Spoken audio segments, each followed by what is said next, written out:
Good morning students. आज हम start करते हैं 2021 का क्वेश्चन जो बेसिकली 2019 में भी आया हुआ है। ठीक है, क्वेश्चन रीड करते हैं। Use separable programming algorithm to find an approximate solution of NLPP. NLPP में मैक्सिमम जेड दिया हुआ है, कांस्टेंट दिया हुआ है एक, और 2 नॉन नेगेटिव रिस्ट्रिक्शंस दिए हुए हैं। ठीक है, 2 वेरिएबल्स दिए हुए हैं। मैक्सिमम जेड में x2 जो वेरिएबल है उसकी पार्ट्स दे रखी है। इट मीन्स ये नॉन लीनियर फंक्शन है, तो इसको क्या बोलेंगे, f2 x2 equal to x4। Constant में एक वैल्यू x2 का ही फंक्शन क्या दिया हुआ है, नॉन लीनियर दिया हुआ है। x1 का फंक्शन कोई सा भी नॉन लीनियर नहीं है, लेकिन x2 का f वाला फंक्शन भी नॉन लीनियर है, g वाला फंक्शन भी नॉन लीनियर है। तो स्टार्ट करते हैं। The given NLPP has 2 function as a non linear. 2 function हो गए ना, इसको बोलेंगे f2 x2, इसको बोलेंगे z12 x2। f2 x2 दिया रखा है, ये z12 x2 दे रखा है, ये टू नॉन लीनियर फंक्शन। अब ब्रेकिंग पॉइंट निकालेंगे, जो आपको कांस्टेंट दे रखा है उसको इक्वल साइन में कन्वर्ट करके लेना है। पहले x1 इक्वल टू 0 रखेंगे तो x2 square equal to 9, 2 divide में चला जाएगा, 9/2 हो गया है, 9/2 हो गया है। तो ये स्क्वायर हटेगा तो 9/2 पर जाएगा। 9 का स्क्वायर रूट कितना होता है, 3, और 2 पर रूट लग जाएगा। इसकी वैल्यू क्या होती है, 1.4। अगर 1.4 मतलब उसे 1 मारेंगे तो डिवाइड करेंगे तो 3 आएगा। तो अप्रोक्सीमेट हम क्या बोल सकते हैं, breaking point of x2 equal to 0 1 2 3। अब x2 0 पुट करेंगे, जो कांस्टेंट था उसमें, तो 3x1 equal to 9, x1 equal to 3, तो इसके भी ब्रेकिंग पॉइंट सेम आ गए, 0 1 2 3। अब x1 का देखते हैं। x1 का कोई फंक्शन नहीं था, f1 x1 ना ही g11 x1 था ना ही ठीक है, तो डायरेक्ट वेट करेंगे तो x1 की वैल्यू क्या हो जाएगी, 0w11 1 plus 1w12 plus 2w13 plus 3w14। ठीक है, x2 की बात करते हैं तो x2 का फंक्शन भी था f2 x2 और g12 x2, और फिर वेट करेंगे। ब्रेकिंग पॉइंट क्या थे, 1 2 3 0 1 2 3। f2 x2 जो फंक्शन था उसमें ये ब्रेकिंग पॉइंट की वैल्यूज़ रखेंगे तो ये सब आएगा। g12 x2 जो फंक्शन था उसमें ये वैल्यूज़ रखेंगे तो ये आंसर आएगा। फिर वेट हमें पता ही क्या करना है, 2 1 2 2 2 3 2 4। तो अब हमें x2 की वैल्यू क्या आई, 0w21 plus 1w22 plus 2w23 plus 3w21। f2 x2 की वैल्यू क्या आई, 0w21 plus 1w22 plus 16w23 plus 81w24।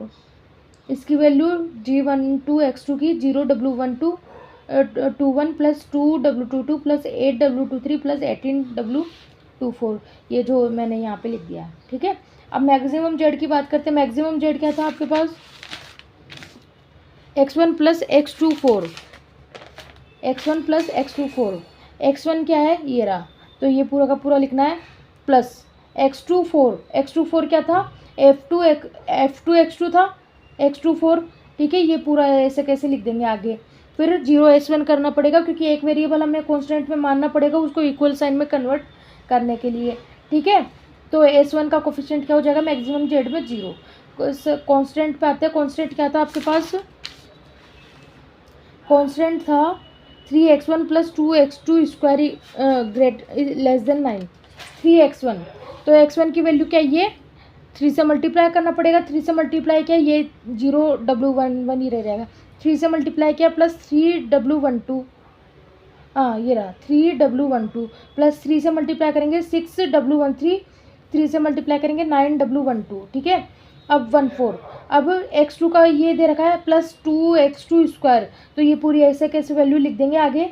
Plus s1 करना पड़ेगा ग्रेटर देन लेस देन को साइन हटाने के लिए, इक्वल में कन्वर्ट करने के लिए, तो 9 दे रखा था। अब x1 के जितने भी वेरिएबल हैं उनको ऐड करके इक्वल टू 1, x2 के वेरिएबल्स को ऐड करके इक्वल टू 1, तो ये 2 कांस्टेंट और आ गए। और आपको पता ही सारे वेरिएबल ग्रेटर देन 0 होते हैं। ठीक है, तो 3 कांस्टेंट आ गए, मैक्सिमम जेड आ गया। टेबल पे आ जाओ। सी जे सेम रहेगा, 0 1। सी जे कहाँ से आया, मैक्सिमम जेड में देखो, 0 1 2 3 0 1 16 81 0, 0 1 2 3 0 1 16 81 0। C B B X B, जो जितने भी वेरिएबल है वो सारे लिखने हैं और उनके कोफिशिएंट लिखने हैं। जैसे फर्स्ट कांस्टेंट में क्या दे रखा है, 0 3 6 9 0 2 8 18 1, 0 3 6 9 0 2 8 18 1।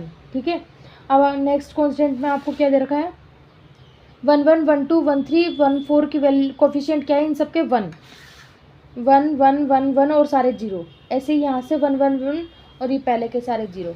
तो अब देखो आइडेंटिटी मैट्रिक्स x1 S1 में बन रही है, सेकंड नंबर पे W11 में बन रही है, थर्ड नंबर पे W21 में बन रही है। तो S1 W11 W21 इनके कोफिशिएंट यहाँ से लिखे मैंने। एक्स बी की वैल्यूज़ आपको पता ही RHS पार्ट में जो दिया हुआ है 9 1 1, ठीक है। इनको मल्टीप्लाई करेंगे 0 0 ही आएगा, तो जेड जे माइनस सी जे क्या हो जाएगा 0 -1 -2 -3 0 -1 -16 -81 0।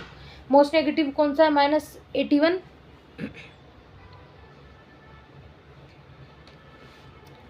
इधर देख सकते हैं आप -81 क्या है मोस्ट नेगेटिव है।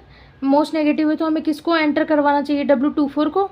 W24 तभी एंटर हो पाएगा, W24 तभी एंटर हो पाएगा जब यहाँ पे कोई फॉरेस्ट एलिमेंट ना हो। फॉरेस्ट एलिमेंट मतलब W23 तो इसका नेबरिंग एलिमेंट है, W22 और W21 होना नहीं चाहिए। W24 तभी एंटर करेंगे, क्या बोला मैंने, W21 W22 उसके बेसिस में नहीं होना चाहिए। यहाँ पे देखो W21 है ना, तो W21 अगर निकल जाता है तो कोई दिक्कत नहीं है, W24 आ सकता है। तो चेक करते ही डिपार्ट हो रहा है कि नहीं, तो एंटर इसको करवाएंगे। तो डिपार्टिंग कैसे चेक करते, डिवाइड करके 9 मिनिमम रेशो से 9 डिवाइडेड बाय 18 कितना आएगा 1/2, 1/2 मतलब 0.5। ये तो चेक करेंगे नहीं, इन्फिनाइट हो जाएगा, ये 1 आएगा। तो 1/1 0.5 आएगा ना बेटा, 1/2 को डिवाइड करेंगे तो 0.5 और 1 में से कौन मिनिमम है 0.5। S1 बाहर निकल रहा है, ये तो बाहर निकल ही नहीं रहा, तो हम इसको एंटर नहीं करवाएंगे। तो अब इससे मिनिमम देखो, इससे मिनिमम रेशो नेगेटिव कौन है -16। -16 एंटर तभी करेगा 2 3, जब 2 4 हो सकता है, 2 2 हो सकता है, बट 2 1 नहीं होना चाहिए। 2 1 है, ये डिपार्ट हो रहा है क्या, चेक करो इसको एंटर कराने से। 9/8 क्या आएगा 1 पॉइंट समथिंग कुछ आएगा, और इससे डिवाइड करने पर 1 आ रहा है, तो 1 मिनिमम है, तो 2 1 निकल जाएगा। तो हम 2 3 को एंटर करवा सकते हैं, 2 3 को एंटर करवा सकते हैं और 2 1 को निकालेंगे। यही रामायण मैंने यहाँ पे लिखी है, तो आपको रीड कर लेनी चाहिए और कर लीजिएगा, ठीक है। तो सेकंड सिंप्लेक्स टेबल पे आते हैं। तो बताओ ये एंटर कर रहा है, ये डिपार्ट हो रहा है, तो ये क्या है की एलिमेंट ऑलरेडी 1 है, तो ये रो ऐसे कैसे आ जाएगी नेक्स्ट टेबल में, इसके ऊपर वाला 0 है तो ये रो भी ऐसे की ऐसे आ जाएगी। ये 8 है तो इसको 0 बनाने के लिए एडिट करेंगे, ठीक है।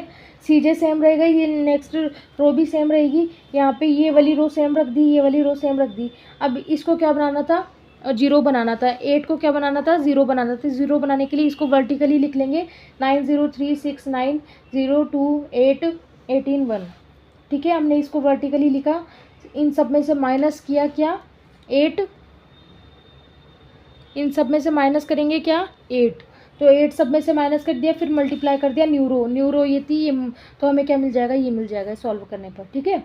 तो अब क्या करेंगे, जेड जे माइनस सी जे निकालेंगे, इनको इनसे मल्टीप्लाई करके ऐड करेंगे, फिर -0 तो -0 जीरो ही होगा, फिर इनको मल्टीप्लाई किया, ये 0 हो गया, -1 तो ऐसे आपको जेड जे माइनस सी जे निकालना है। मोस्ट नेगेटिव कौन है -65 मतलब W24 तभी एंटर कर पाएगा जब W21 W22 नहीं होने चाहिए। तो यहाँ पे W1 और W21 W22 है ही नहीं, W23 हो सकता है क्योंकि वो उसका नेबरिंग एलिमेंट है, ठीक है। तो W23 है, अब डिपार्ट कोई सा भी हो कोई दिक्कत नहीं है, तो हम इसको ही एंटर करवाएंगे। तो अब डिपार्टिंग वेक्टर कौन सा होगा बताओ, 1/10 मिनिमम रेशो आएगा, 1/1 1 आएगा, और ये देखना नहीं है क्योंकि इन्फिनाइट आएगा 0 इसलिए। तो 1/10 मिनिमम है, तो S1 निकलेगा, ये एंटर करेगा S1 निकलेगा, तो की एलिमेंट कौन सा होगा 10 की एलिमेंट है। तो इसको 1 बनाने के लिए नेक्स्ट टेबल में क्या करेंगे, 10 से डिवाइड कर देंगे, ये ऑलरेडी 0 है तो ये ऐसे कैसे रह जाएगी, ये 1 है तो इसको 0 बनाना पड़ेगा। एंट्रिंग और डिपार्टिंग का पता चल गया, एंट्रिंग कर रहा है W21, तो S1 की जगह अब कौन आ जाएगा बेसिस में W24 एंटर कर रहा है, तो S1 की जगह कौन आ गया W24 आ गया। इसको हमने 10 से डिवाइड कर दिया था, ये ऐसे कैसे थी, इसको हमने लास्ट टेबल की हेल्प से निकाला था, तो ये आ गई, ठीक है। जेड जे माइनस सी जे निकालेंगे, 81 multiply by 0 0 plus 0 multiply by 1 0 plus 16 multiply by 0 0, तो इन तीनों का प्लस 0 माइनस 0 आ गया।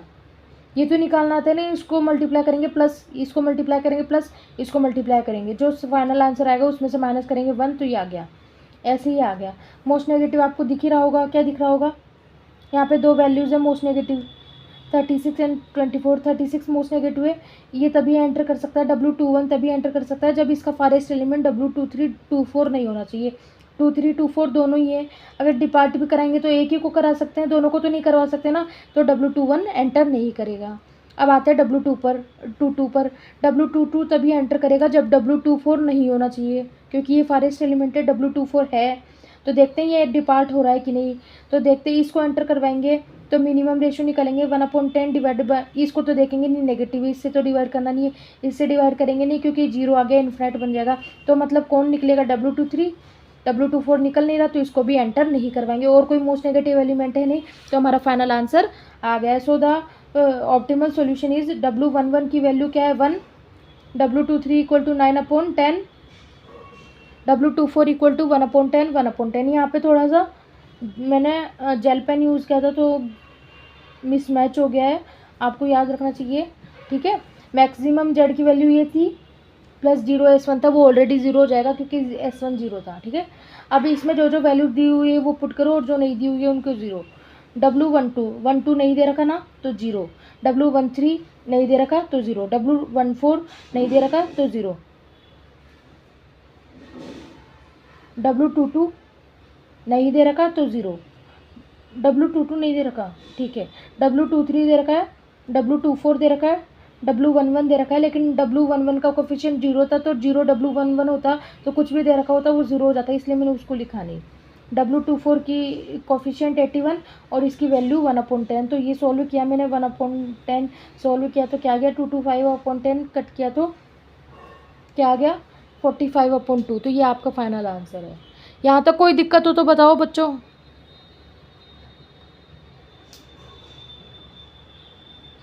तो यहाँ पर अपना क्वेश्चन कंप्लीट हुआ है 2021 का, एज 2019 में भी आया है, ठीक है। तो ये क्वेश्चन मतलब आप समझ ही गए होंगे मेरे हिसाबों से कि ये इम्पोर्टेंट होने वाला है।